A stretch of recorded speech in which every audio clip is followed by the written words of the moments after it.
kabarnya ibu-ibu, bapak-bapak? Alhamdulillah, luar biasa. Allahu Akbar. Ini kan ya, harus semangat ya. Bagaimana kabarnya hari ini Bapak Ibu?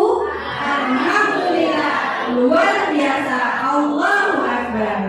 Baik, pagi hari ini saya mau ucapkan terima kasih banyak kepada kepala sekolah, ya, Bapak Suradi, atas waktunya sehingga saya diberikan kesempatan untuk sedikit berbagi. Saya rasa Bapak Ibu semua pasti sudah tahu ya tentang makanan sehat. Jadi kalau kita bicara makanan sehat, yang ada di pikiran kita apa Bapak Ibu?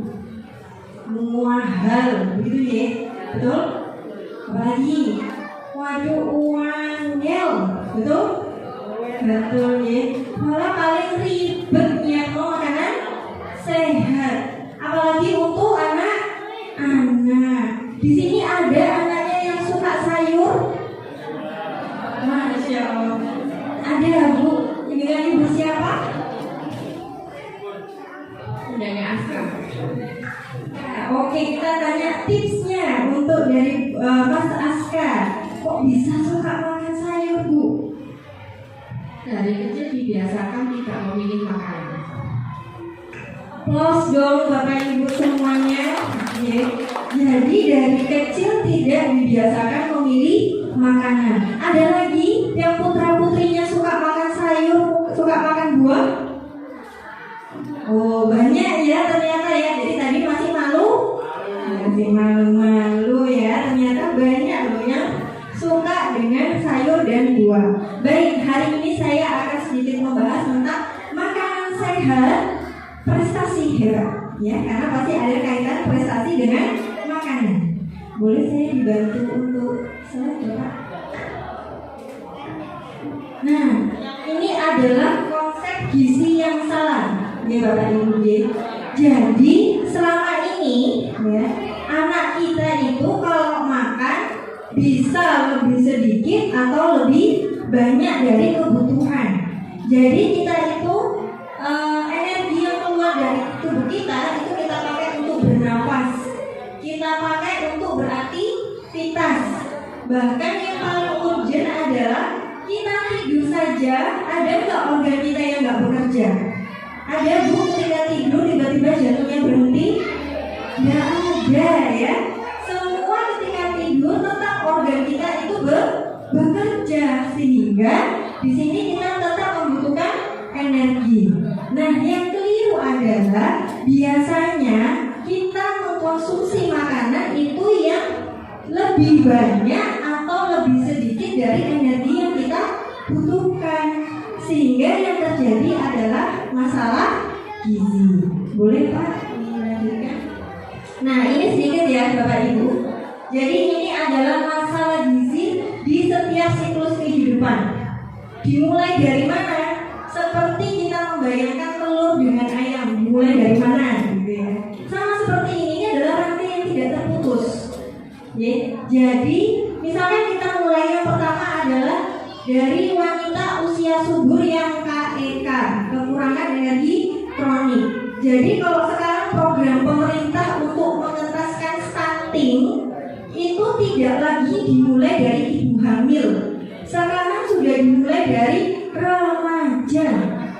Kenapa? Karena ternyata di Indonesia Bapak Ibu, remaja kita itu masih banyak yang anemia. Loh, kok anemia? Kok kenapa? Kok bahaya? Loh, bahaya toh. Ya, kenapa? Karena ternyata anemia itu menyebabkan resiko masalah gizi pada kehamilan, sehingga anak yang dilahirkan beresiko berat lahirnya rendah, prematur, tidak tumbuh optimal, dan bisa menyebabkan stunting. Jadi sekarang programnya itu tidak lagi dimulai dari ibu hamil, tapi sudah dimulai dari remaja. Dan sekarang kita mempersiapkan remaja, kita mulai dari anak sekolah. Ya. Jadi gimana, penting atau tidak Bapak Ibu? Penting ya. Jadi kita sangat penting untuk memperhatikan asupan apa yang anak kita makan. Di sini masih banyak yang suka jajan berwarna mencolok. Oh sudah enggak. Nanti kalau di luar beda lagi Bu. Ada yang suka cilok? Oh, ayo coba adik-adik, siapa yang suka cilok angkat tangan? Wah luar biasa ya, suka cilok ya, jujur gitu ya. Apakah nggak boleh suka cilok? Boleh, asalkan kalau dibuatnya dengan betul gitu ya. Yang berbahaya apa? Adalah sausnya, pewarnanya, bahan tambahan pangan lainnya yang tidak sesuai dengan dosisnya ya. Nah kemudian ini adalah menjadi masalah nanti bayi lahir beratnya rendah, nanti balitanya kekurangan energi protein menjadi stunting, anak remaja usia sekolah gangguan pertumbuhan. Jadi kalau misalkan anak-anak kita itu tingginya tidak sesuai, kita tidak boleh tenang-tenang saja. Kita tidak boleh santai-santai saja. Kenapa? Karena anak-anak kita akan bisa mengalami yang disebut dengan stunting atau pendek. Tapi stunting itu atau pendek bukan berarti kalau orang pendek langsung kita just wah stunting, nggak boleh ya. Kenapa? Karena stunting itu disertai dengan penurunan kecerdasan. Ya. Jadi stunting itu tidak serta-merta pendek. Pak Habibie itu juga nggak tinggi gitu ya. Tetapi IQ-nya biasa ya, termasuk top ilmuwan dunia gitu ya. Tetapi tidak tinggi Pak Habibie. Tapi bukan berarti kalau kemudian kita pendek santai, enggak ya. Tapi karena resikonya itu panjang. Bisa karena genetik, bisa juga karena pola hidup. Ya. Yang menjadi masalah ini kalau pola hidup. Ya. Jadi stunting karena pola hidup sehingga bisa menurunkan kecerdasan anak-anak. Nah, ini ya Bapak Ibu. Jadi kalau misalkan di sini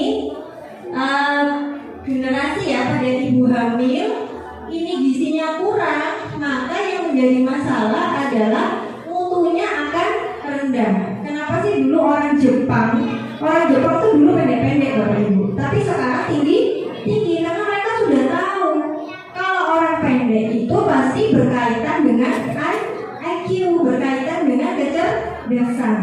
Kenapa kok mutu kita masih rendah? Karena ternyata Indonesia itu stuntingnya masih tinggi. Target pemerintah tahun 2024 stunting harus turun menjadi 14%. Pendek itu harus turun maksimal 14%. Sekarang masih di angka sekitar hampir 20%. Masih tinggi ya Indonesia. Kira-kira mungkin nggak tahun 2024 tahun ini ya?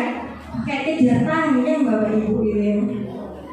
Ya mungkin sesuai Pak. Nah, resikonya apa? Jadi resikonya Bapak Ibu, sebetulnya perkembangan anak itu paling cepat itu di usia 0 sampai 2 tahun. Makanya kita menyebut adalah golden age atau usia emas gitu ya. Usia 0 sampai 2 tahun, tapi dimulai dari ketika ibu hamil. Ya. Kenapa? Karena perkembangan otak itu sampai 80%. Nah, kalau anak kita itu mengalami stunting di usia 2 tahun, ya, sampai usia 2 tahun mengalami stunting, maka perkembangan otaknya akan terhambat. Kita bisa mengejar berat badan, kita bisa mengejar tinggi badan, tapi kita tidak bisa mengejar perkembangan otak. Kalau otak itu sudah mandek, maka hanya 20%-nya itu yang bisa kita kejar. 80% sudah bisa kita kejar. Oleh karena itu sangat penting kita memperhatikan mulai dari usia 0 sampai 2 tahun. Kita lanjutkan sampai balita. Kenapa? Karena investasinya pada anak sekolah dasar terus berlanjut Bapak Ibu. Jadi nggak pernah putus. Jadi selanjutnya Pak. Nah ini ya. Jadi stunting itu selalu diibaratkan dengan pendek. Jadi dia tingginya tidak sama dengan normal. Nah ya, jadi kalau kita harus waspada, mungkin di sini ada pengukuran berat badan, tinggi badan Pak. Ada ya, rutin? Berkala.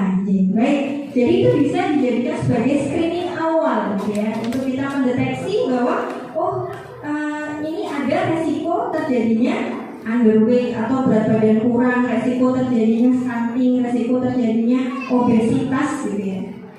Nah, itu bisa kita lihat dari screening pertama, sehingga bisa melakukan pencegahan bersama dengan orang tua ya. Kenapa? Karena kalau anak stunting itu tidak hanya beresiko pada tinggi badan dan kecerdasan. Yang penting lagi Bapak Ibu, biasanya kalau anak kecil itu sudah stunting, besarnya dia akan mengalami obesitas. Biasanya kalau besar dia akan mengalami penyakit tidak menular. Apa penyakit tidak menular? Diabetes. Apalagi hipertensi. Ya, kemudian hiperkolesterol. Itu beresiko pada anak yang stunting. Jadi kalau kecilnya stunting, besarnya beresiko terjadi obesitas atau bisa beresiko terjadinya penyakit tidak menular ya. Jadi memang sangat penting bagi kita untuk memperhatikan gizi yang optimal. Nah, ini adalah dampak stunting yang kita sebut dengan proses 3G. Jadi di sini yang pertama adalah anak stunting itu akan mengalami gagal tumbuh. Gagal tumbuh artinya apa ya? Berarti tadi tingginya tidak sama dengan temannya, itu gagal tumbuh. Kemudian gagal kembang. Yang paling penting itu adalah ini, gagal kembang itu di otak. Maka jelas akan terjadi penurunan kecerdasan. Jadi kalau diajak ngomong nggak nyambung, nah ibunya manggil berkali-kali ya, nggak merespon ya. Jadi itu bukan stunting ya, tapi karena anaknya suka nonton HP, itu beda lagi kasusnya ya. Biasanya kalau udah nonton HP nggak mau mendengarkan orang ya. Nah kemudian ini yaitu adalah gangguan metabolisme tubuh, sehingga anak stunting itu pasti sebagian besar akan berisiko terkena obesitas. Jadi di sini yang menjadi masalah bukan hanya pendeknya, tapi nanti efeknya jangka panjang. Jadi kita harus memperhatikan makanannya. Nah, ini adalah status gizi anak sekolah dasar. Saya ambil dari riset kesehatan dasar tahun 2018. Di sini sudah mulai ada penurunan Bapak Ibu, yaitu dari tahun 2013 stunting di Indonesia itu 30,7 untuk anak usia 5 sampai 12 tahun. Menurun pada tahun 2018 menjadi 20,6. Sedangkan di sini kurus itu 11,2, turun menjadi 9,2. Nah, yang sekarang itu menjadi tren itu adalah gemuk. Ya. Jadi anak-anak Indonesia itu sekarang mengalami yang kita sebut dengan triple burden. Jadi bukan hanya stunting, kurus, gizi buruk, tapi juga gizi lebih. Banyak juga yang obesitas gitu ya. Nah ini naik ya kalau obesitas trennya dari 18,8% menjadi 20%. Ini untuk anak sekolah dasar. Nah apa yang perlu kita lakukan? Yang pertama perlu kita lakukan adalah pola asuh. Pola asuh, pola makan, dan sanitasi yang bersih. Ini cegah stunting itu sangat penting. Nah, bagaimana kaitannya? Yaitu kaitannya dengan pola makan kita. Ternyata orang di Indonesia berdasarkan dari riset kesehatan dasar disebutkan bahwa orang Indonesia itu sangat kurang makan protein hewani, ya. Tapi sangat suka makan tepung-tepungan. Betul apa betul? Ya. Semua digoreng pakai tepung. Kalau nggak kriuk nggak enak ya Pak. Anak-anak juga sukanya begitu, ya. Kesukaan anak itu menurun dari orang. Ya. Jadi kalau orang tuanya sukanya dengan mengolah dengan tepung, anaknya juga akan terbiasa merasakan pengolahan dengan yaitu survei di Indonesia menyebutkan bahwa Indonesia itu berlebih kepada gula. Di sini suka minuman manis, suka makanan manis, ya. Ini masyarakat kita, sangat suka minuman manis, makanan manis. Ya, apalagi sekarang banyak tren ya Bapak Ibu. Banyak trennya apa? Sekarang banyak kopi-kopi kekinian. Bahkan anak-anak kecil juga sudah mencoba itu gitu ya. Itu sudah ngetren di kalangan kita. Itu sebetulnya yang bikin dijual apa? Gula gitu. Sedangkan gula itu membuat kecanduan. Jadi bukan hanya apa? Rokok, bukan hanya apa? Narkoba, tidak ya. Tetapi gula itu juga membuat kecanduan. Yang kita sebut dengan sugar craving. Jadi akan terus merasa ingin makan manis, ingin makan manis. Jadi ini sudah menjadi permasalahan karena sekarang kita disajikan makanan yang serba instan di sekitar kita. Anak-anak kita juga mencicipi itu dan terbiasa akhirnya. Kemudian sayur dan buah. Nah, sayur dan buahnya kita lihat ya, Bapak Ibu, ternyata kita masih sangat kurang dalam konsumsi sayur dan buah. Dan keragaman jenis pangannya juga masih sangat kurang. Jadi keanekaragaman konsumsi pangan orang Indonesia itu masih rendah. Jadi kalau masak pagi lode, siang lode, malam lode. Betul kalau betul? Betul. Leres nggih. Jadi lode. Jadi tidak beragam. Padahal tidak ada satu jenis makanan yang mampu mensuplai semua kebutuhan zat gizi kita.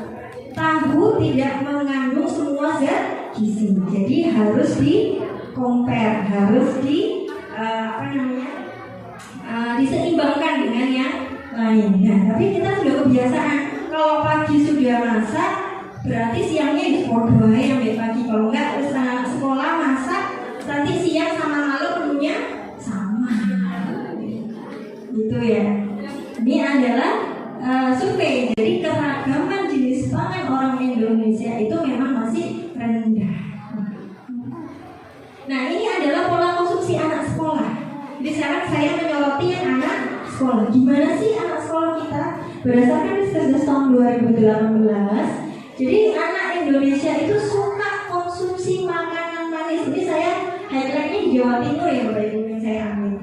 Jadi di Jawa Timur anak yang suka mengkonsumsi makanan manis lebih dari 1 kali sehari itu adalah 31%. Yang suka 1-6 kali per minggu itu 51%. Jadi 50% lebih itu suka konsumsi makanan manis. Kemudian makanan berlemak, ya sudah makanan manis, makanan berlemak. Di Jawa Timur sama ya. Ini hampir lebih dari 1 kali sehari itu mengkonsumsi makanan berlemak, hampir 50%, 48%. Nah, sedangkan kita lihat konsumsi buah dan sayurnya ternyata ini hanya 1 porsi, 1-2 porsi sehari. Padahal di setiap kali makan kita harus punya sayur, tapi ternyata masih sangat rendah. Ya. Kebiasaan konsumsi makanan manis ternyata paling tinggi itu adalah pada anak usia 5-9 tahun. Ya, 5-9 tahun itu 59% sendiri. Ya. Kemudian makanan berlemak didominasi oleh usia 10-14 tahun. Dan kemudian konsumsi buah dan sayur ini memang masih paling tinggi adalah 5-9 tahun, tapi hanya 17%. Cuma 17% Bapak Ibu. Jadi tadi sangat beruntung orang tua yang anaknya suka sayur, karena di mana-mana masalahnya tidak mau makan sayur. Ya. Nah, ini adalah data di Indonesia Bapak Ibu ya. Jadi rata-rata konsumsi serat orang Indonesia itu adalah hanya 10,5 gram per hari. Ya, dan ini 95% orang Indonesia itu kurang serat. Ya, kurang serat. Nah, apa akibatnya? Kaitannya sama imunitas. Ya. Serat itu sangat bagus untuk usus Bapak Ibu. Jadi di usus kita itu ada yang namanya bakteri baik atau kita sebutnya flora normal. Jadi ada bakteri yang hidup di usus kita. Itu normal. Kalau nggak ada bahaya. Tapi biasanya akan kalah dengan bakteri jahat. Kenapa? Kalau kita makan kemudian tinggi garam, itu sangat disukai oleh bakteri jahat. Nah, sedangkan serat itu adalah makanan untuk bakteri baik di dalam usus. Jadi kalau anak-anak kita hanya kita beri makanan tinggi gula, makanan tinggi garam, makanan tinggi lemak, yang senang itu bakteri jahat di dalam usus. Resikonya apa? Gampang sakit. Kenapa? Karena usus itu adalah imunitas pertama paling besar di dalam tubuh kita. Jadi usus yang kita anggap sebagai, diibaratkan dulu sebagai tong sampah ya, tersisa makanan itu. Tapi sekarang itu adalah sebagai sistem imun terbesar di dalam tubuh kita. Dan serat itu adalah kesukaan makanan bakteri yang baik. Jadi kalau kita memberikan makanan serat kepada anak kita, maka kita menghidupkan flora normalnya di dalam usus, sehingga insya Allah dia akan jauh lebih tahan banting, akan lebih sehat. Nah, ini adalah angka kecukupan gizi ini Bapak Ibu untuk anak usia sekolah dasar. Nanti mungkin bisa sendiri ini, nanti kan insya Allah dapat ya Bapaknya nanti bisa dibaca sendiri ya Bapak Ibu ya. Jadi ini kebutuhan dari vitamin ya untuk anak usia sekolah dasar. Ini adalah kebutuhan energi. Jadi energi untuk anak sekolah dasar itu adalah untuk laki-laki dan perempuan usia 7 sampai 9 tahun adalah 1650 kilokalori. Gimana nanti saya akan berikan contoh menunya di belakang ya. Gimana sih satu menu sehari supaya bisa mencukupi kebutuhan anak sekolah dasar. Ya. Karena aktivitasnya anak-anak itu berat. Apalagi di sini saya dengar adalah full day gitu ya.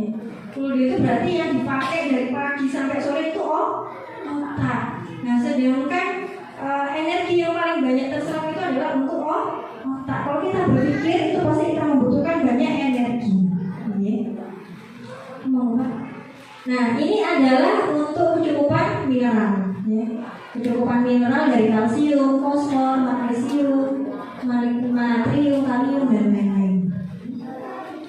Nah, ini yang paling penting Bapak Ibu. Jadi, gimana caranya supaya anak-anak itu menjadi sehat, tidak stunting, kemudian tidak obesitas? Maka kita di sini sekarang dikenalkan dengan 10 pedoman gizi seimbang. Kalau dulu ada yang tahu 4 sehat 5 sempurna? Oke, masih ada yang hafal Bu? Mungkin waktu SD dapat ya Bu ya. Dulu waktu zaman saya SD juga masih 4 sehat 5 sempurna. Ada Bu yang hafal 4 sehat 5 sempurna? Apa? Monggo Bu. Karbohidrat, kacang-kacangan, sayur buah, daging dan lauk-lauk, yang kelima susu. Close lagi untuk Bunda Askar. Jadi tadi ada apa saja Bapak Ibu? Jadi ada makanan pokok atau sumber karbohidrat, kemudian ada lauk pauk, kemudian ada sayur, buah, terakhir harus ada susu.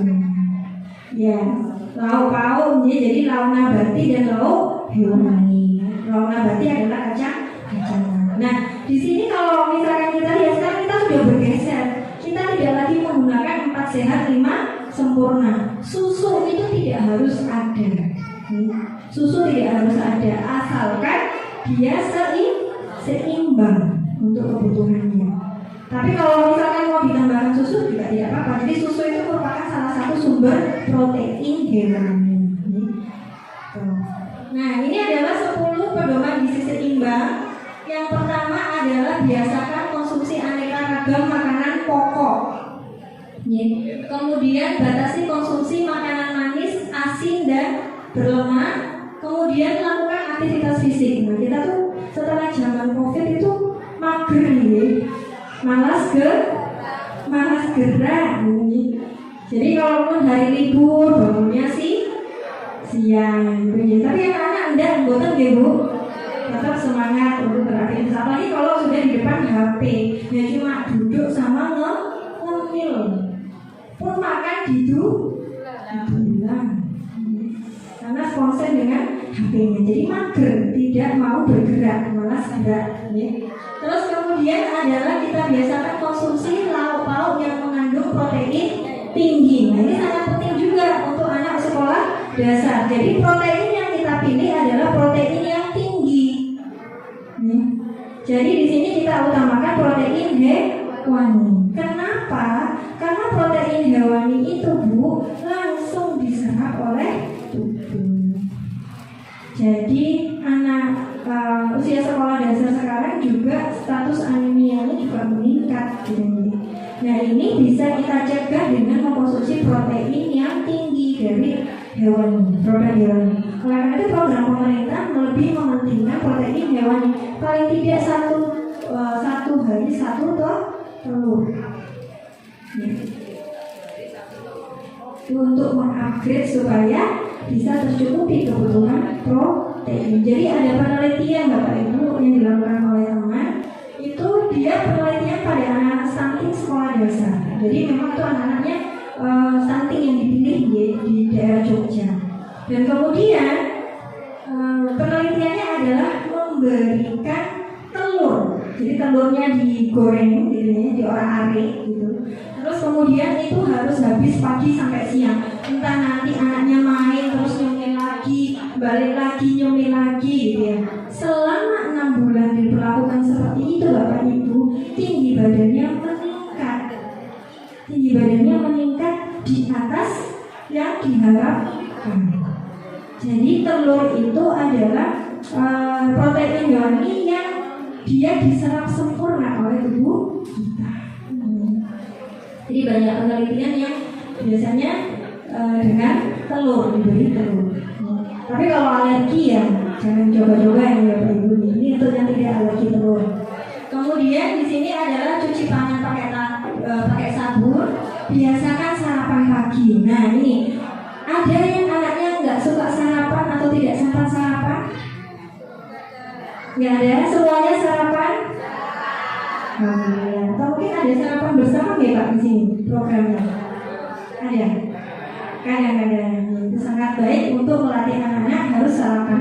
Karena salah satu masalah di Indonesia juga adalah banyak yang tidak sarapan pagi. Kemudian banyak makan buah dan sayur, minum air putih. Nah ini juga ada anak-anak yang nggak suka air putih. Milihnya kalau ada air putih sama teh kotak, yang dipilih adalah air putih kotak. Jadi mungkin bikin kemasan air putih kotak ya, sehingga nanti disukai anak-anak ya. Kemudian biasakan membaca label pada kemasan pangan. Oke, kemudian terakhir adalah syukuri dan nikmati aneka ragam pangan. Oke, ini 4 pilar gizi seimbang Bapak Ibu. Jadi aneka ragam pangan kita konsumsi, aktivitas fisik, perilaku hidup sehat, dan memantau berat badan. Ini ya, kenapa sih kok kita perlu aneka ragam makanan? Karena tidak ada satu jenis pun pangan itu yang memiliki kandungan gizi yang lengkap. Oleh karena itu untuk hidup sehat dan aktif maka diperlukan zat gizi yang bersumber dari karbohidrat, protein, vitamin, dan mineral.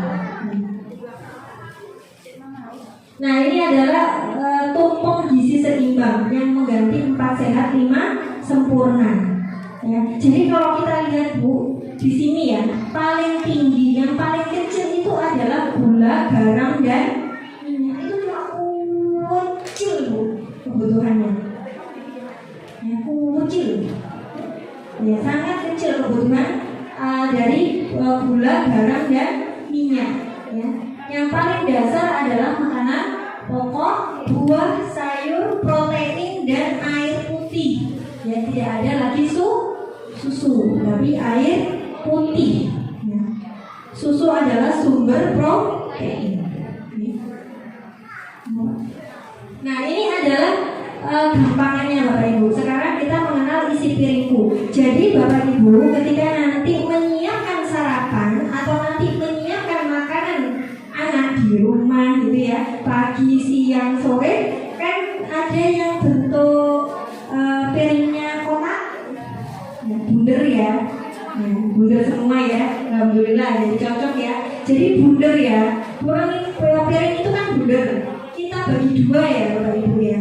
Kita bagi dua, 50%-nya, setengahnya itu adalah untuk karbohidrat dan protein. Setengahnya untuk sayur dan buah. Sayur buah itu setengah sendiri. Nah, dari setengah ini kita bagi dua lagi. Yang yang sepertiganya itu adalah protein, yang 2/3-nya adalah karbohidrat. Ya, sama ini juga ya Bapak Ibu. Ini yang sepertiganya adalah buah, sepertiganya 2/3-nya adalah sayur. Jadi sayur dan buah lebih banyak mana? Sayur. Kenapa? Ini karena sayur itu seratnya tinggi, gulanya rendah. Kalau buah masih mengandung gula, kita sebutnya fruktosa atau gula buah. Tapi kalau sayur gulanya rendah, jadi dia minim kalori, sehingga kita bisa memberikan makanan yang sehat, yaitu sumber kaya serat itu kepada anak-anak, sehingga nanti tadi flora normalnya jadi banyak, jadi insya Allah imunitasnya jauh lebih tinggi. Ini adalah untuk porsinya ya Bapak Ibu ya, jadi makanan pokok, lauk-lauk, sayur dan buah. Ini saya ambil dari Kemendikbud ya, dari gizi seimbang dan kantin jajanan sehat tahun 2021. Ini ya, triple L harus rendah garam, less oil harus rendah minyak, ya. Kemudian less sugar harus rendah gula. Apalagi kalau minyaknya itu sudah warnanya apa Bu? Tambah enak apa tambah enak? Tambah enak ya. Kenapa? Karena itu minyak jelantah, apalagi dipakai habis goreng buat sambal terasi, ya. Jadi tambah enak. Tapi itu yang berbahaya sekali ya bagi minyak jelantah. Kalau kita menggoreng, kita perhatikan, apalagi kalau kita berikan kepada anak-anak kita. Ya, jangan sampai minyaknya itu menjadi minyak jelantah. Ya. Kemudian kita olah saja minyak jelantahnya menjadi sabun. Ya. Nah, ini Bapak Ibu anjuran konsumsi gula, garam dan lemak. Jadi anjuran gula itu adalah kita mengenalnya G4, G1, L5. G4 itu apa? G4 itu adalah anjuran konsumsi gula. Yaitu apa 4 ini? 4 sendok makan. Bukan per sekali minum ya Bu, per hari. 4 sendok makan per hari. Jadi kalau pagi sudah teh pakai 2 sendok makan gula, sorenya kopi pakai 2 sendok makan gula, berarti sayurnya nggak pakai gula. Itu batas maksimal 4 sendok makan per hari. Dan itu juga untuk anak kita itu dibatasi hanya 4 sendok makan per hari. Tapi kalau anak-anak bikin jus gulanya banyak, tambah susu kental, biasa ya itu triple ya. Kemudian G1 itu adalah garam 1 sendok teh loh ya, bukan sendok garam 1 sendok teh loh. Kenapa? Karena kebutuhan natrium itu sebetulnya ada di dalam makanan kita. Jadi kita makan lauk hewani ya, itu sudah juga sumber natrium. Nah, kalau kita sudah dikasih garam, dikasih masak,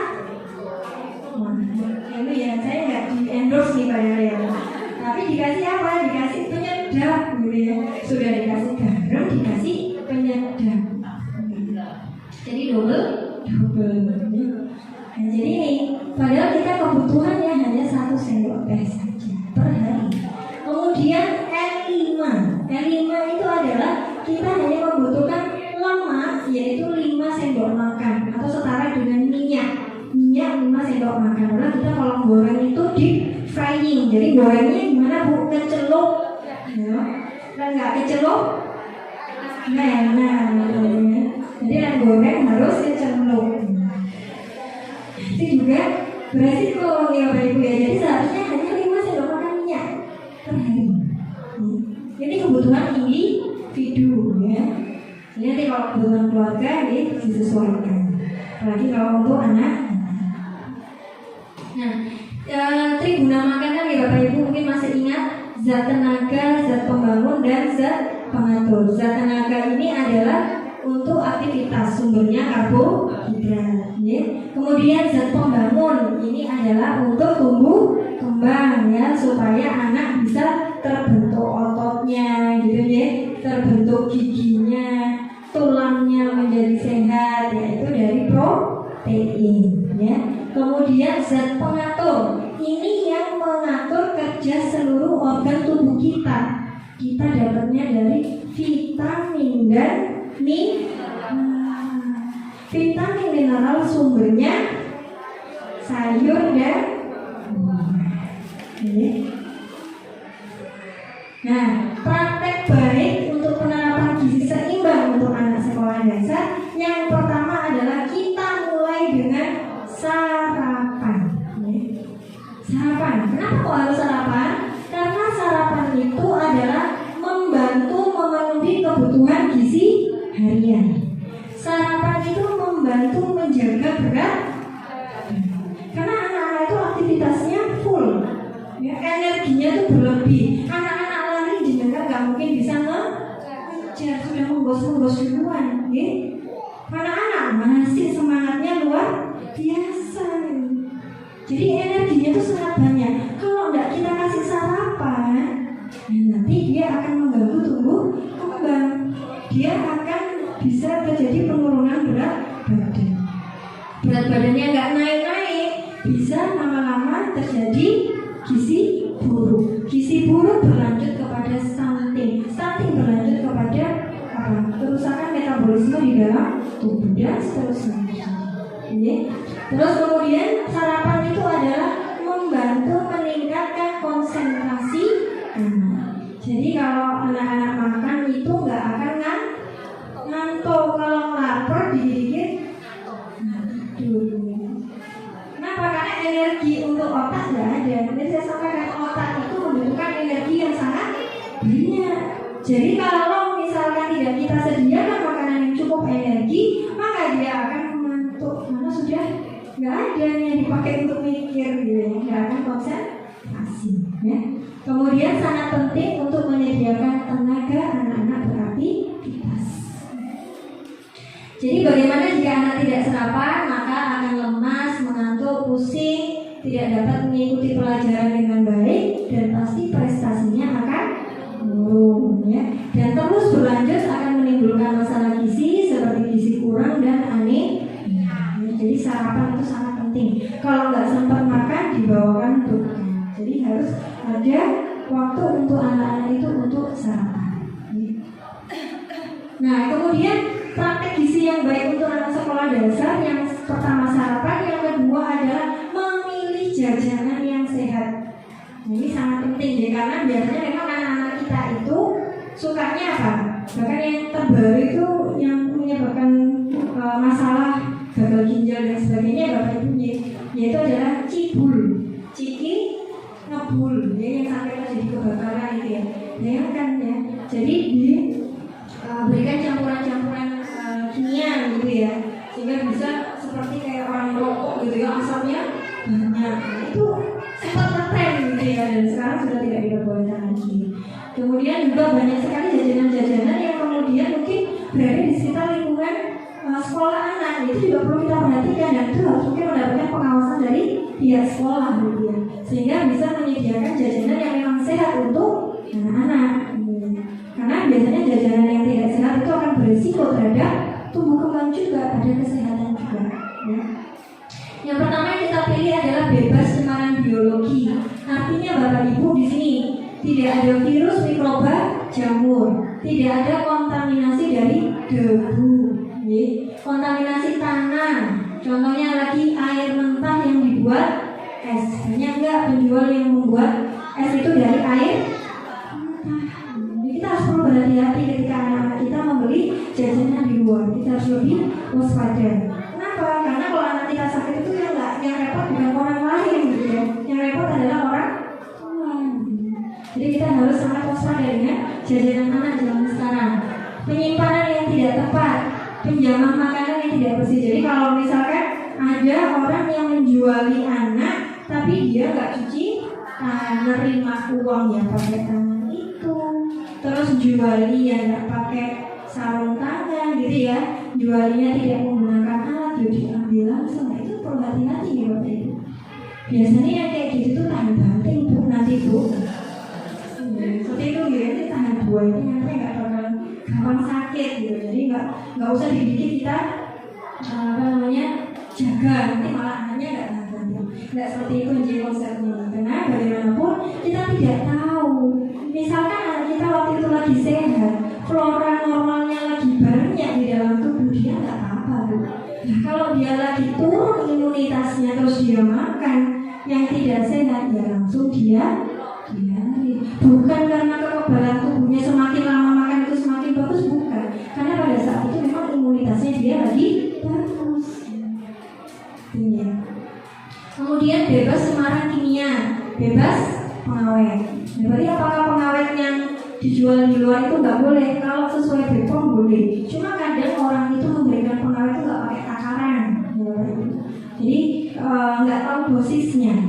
Jadi akhirnya malah memberikan dampak yang negatif. Kemudian bebas pewarna.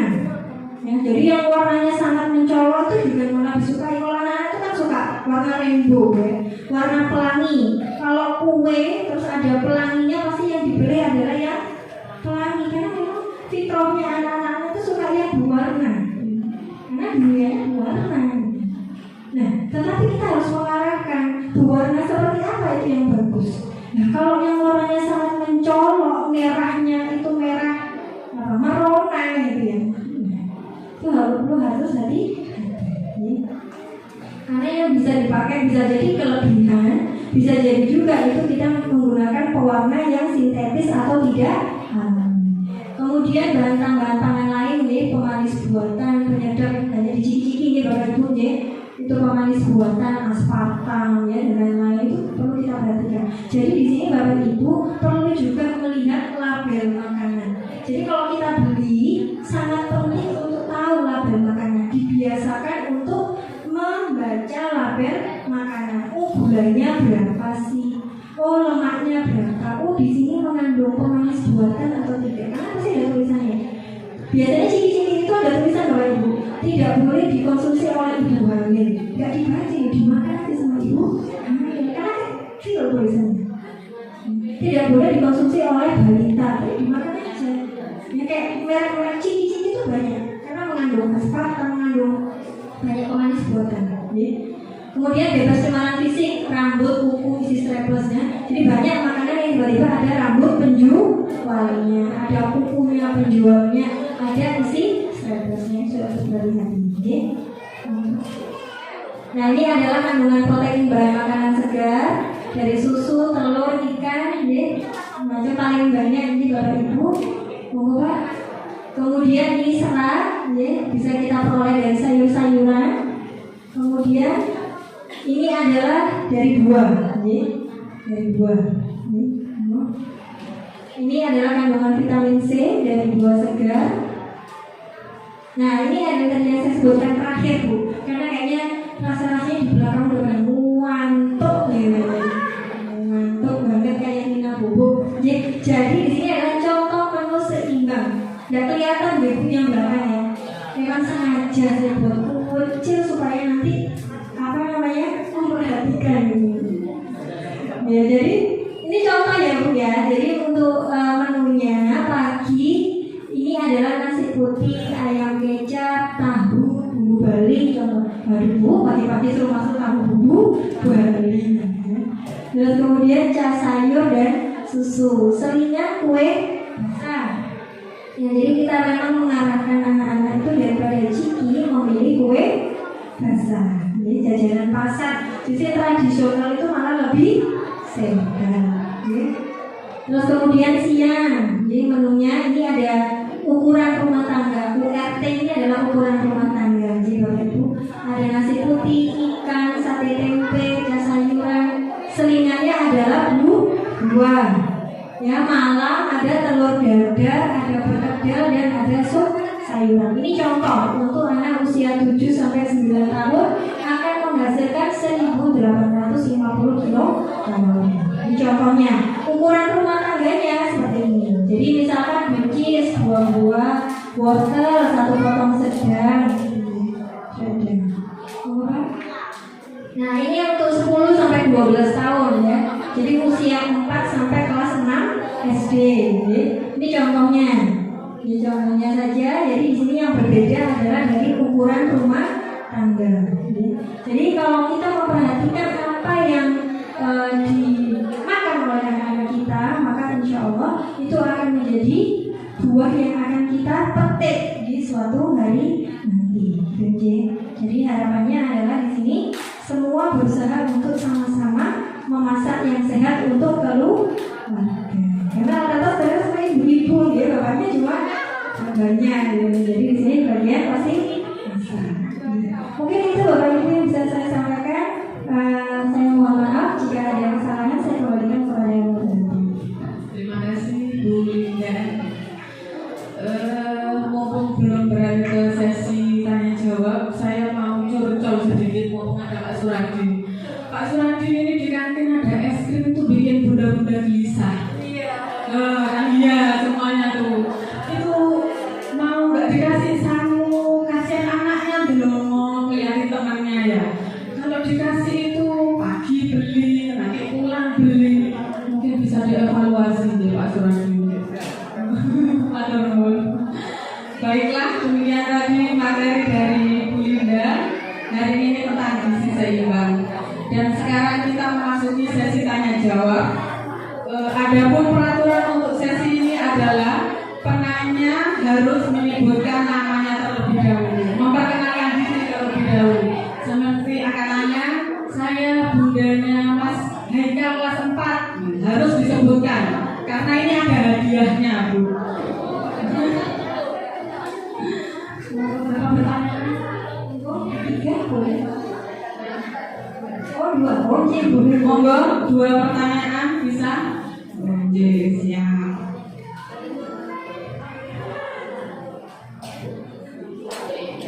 Assalamualaikum warahmatullahi wabarakatuh. Waalaikumsalam. Saya Bunda Ahmad kelas 2. Yang saya mau tanyakan tentang perkembangan tadi Bunda. Jadi tadi disampaikan untuk usia 0 sampai 2 tahun ya.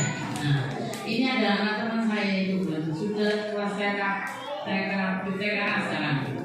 Itu dia kalau ditanya tentang masalah kemarin, misalnya dia di sekolah, terus ditanya masa di sekolahnya ngapain, itu dia jawabnya gini, ngapain gitu. Maksudnya nggak tahu dia kalau ditanya terus tadi habis diajarin apa, dia menjawabnya gini, diajarin apa, jawabnya seperti itu juga. Nah, terus tapi selalu aku nggak tahu kalau yang baru saja dilakukan. Tapi ketika disuruh ngambil misalkan, mas ambilkan baju warna merah dari mari bisa. Nah, saya mau tanyakan mungkin ini solusinya seperti apa gitu. Soalnya dulu sebelumnya itu tidak seperti itu.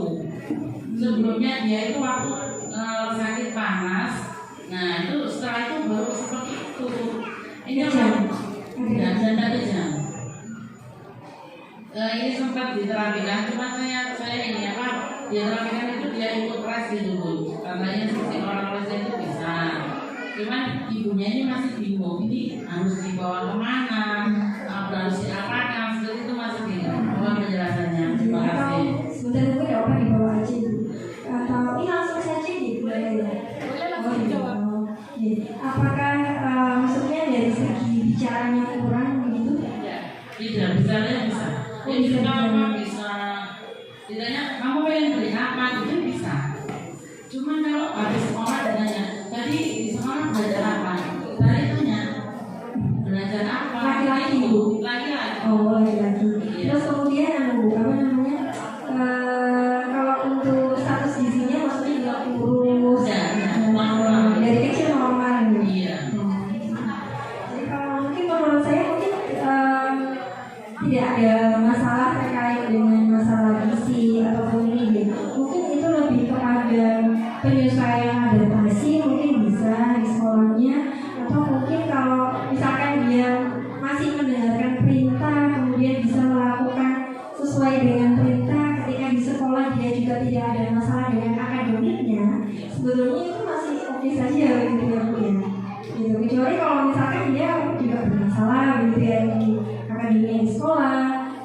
kemudian dia juga memiliki masalah yang lain, nah itu perlu kita waspadai. Tapi ketika hanya sekedar ditanya kemudian tidak mau menjawab gitu, itu kan jadi mungkin dia males gitu ya, nggak mau jawab, sehingga mungkin pernyataannya hanya mengulang saja gitu. Tapi ketika dia tidak ada speech delay atau keterlambatan dalam berbicara, terus kemudian dia akademiknya juga bisa mengikuti gitu ya, insya Allah tidak apa-apa Bu.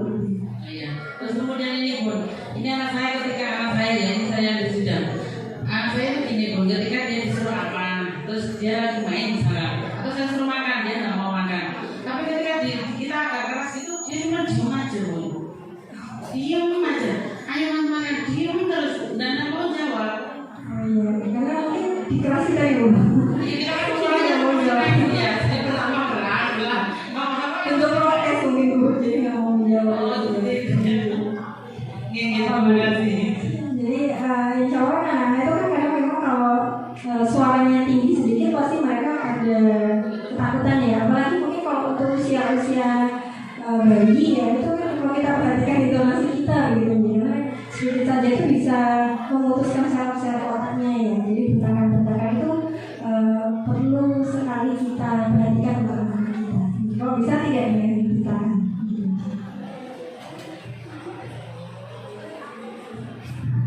Bun, mau dilanjutkan ini. Terima kasih aplaus untuk Terima kasih. Mungkin bisa satu penanya lagi. Oke.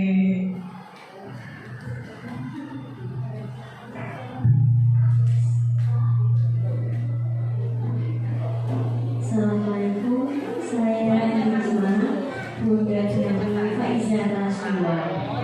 Jadi yang mau saya tanyakan ini kan kebetulan anak-anak saya ini kesulitan buah bisa sayur. Mereka cenderung awal yang satu bisa memakan semua, nah yang Faizah ini sedikit pemilih. Nah, gimana tips and tricks supaya dia bisa memulai lagi, karena sudah agak besar kan kita agak mulai menentukan ini kan agak susah. Nah, tips and tricks biar dia mau belajar mencoba buah dan sayur. Terima kasih Bunda Faizah. Jadi ini menjadi sesuatu yang luar biasa gitu. Jadi gimana sih caranya ibu-ibu untuk menangani anak yang susah makan sayur? Nah, ini kalau pengalaman saya gitu, karena memang kadang teori itu tak seindah yang dikatakan. Jadi prakteknya itu lebih susah. Jadi memang biasanya kalau yang saya lakukan sendiri untuk anak saya adalah dengan cara saya memodifikasi makanan itu. Jadi misalkan kalau saya bikin bakso, bikin telur, itu saya campur kelor. Jadi kelor yang basah itu saya saya blender ya. Jadi saya campur bareng sama daging, gitu. Sama bumbu bakso seperti merica, garam, terus kemudian brambang bawang goreng gitu ya. Tapi tanpa penyedap. Kemudian dikasih tepung tapioka. Itu dicampur jadi satu. Kemudian nanti mereka tanpa sadar mereka mengonsumsi telur, ya, mengonsumsi sayur, dan itu lumayan efektif sebetulnya. Jadi memang di sini itu yang karena anak-anak itu belum bisa menyediakan makanan sendiri, memang yang dituntut untuk kreatif adalah orang tuanya. Jadi kalau sekarang saya rasa tidak susah untuk mencari makanan, modifikasi makanan di HP gitu, di media sosial juga banyak kayak cookpad gitu ya, untuk menu-menu yang bervariasi itu kan sangat banyak. Misalkan kita bikin sayur itu kita masukkan supaya tidak tampak, tidak terlihat, sehingga mereka mulai mengenal rasa sayur. Mulai mengenal rasa sayur karena dibalut dengan protein hewani yang mereka suka. Misalkan ayam nih, kita bikin siomay gitu. Nah, siomay itu jangan siomay ayam saja, atau hanya jangan siomay ayam udang, tapi coba dikasih sayur, kasih wortel, nah kayak semacam itu. Jadi itu untuk memberikan mereka rasa lain. Nanti lama-lama mereka akan mencoba menyukai rasa dari sayur. Jadi kalau kita kasih sayur, bentuknya sayur itu pasti nggak mau gitu ya, susah banget. Tapi memang di sini harus kita coba untuk kreasikan.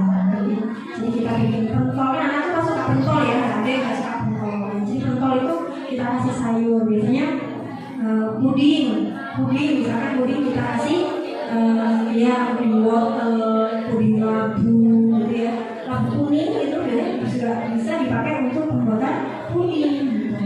Terus kemudian misalkan membuat nugget. Nugget itu kan juga anak suka. Nah, nugget itu kita campur juga dengan sayur. Jadi tetap mereka mengkonsumsi sayur, cuma bentuknya bukan sayur. Tapi mereka akan mengenal rasa sayur.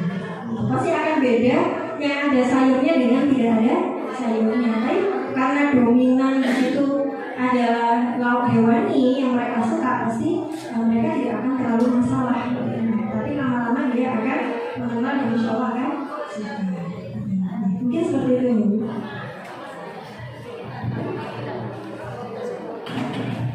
Terima kasih Bunda, ini saya kasih sedikit kenang-kenangan. Matur nuwun.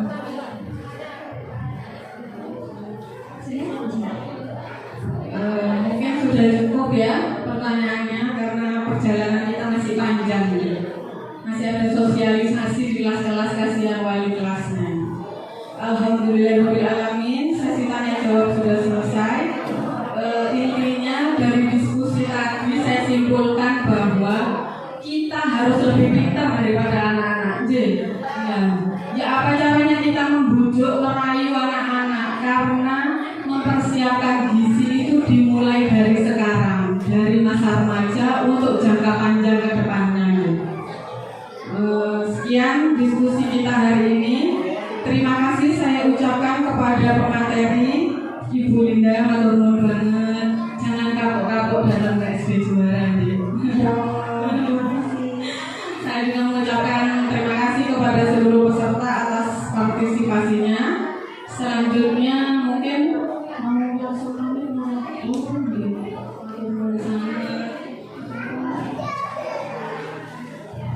Bapak Ibu saya pamit ya. Assalamualaikum warahmatullahi wabarakatuh. Waalaikumsalam.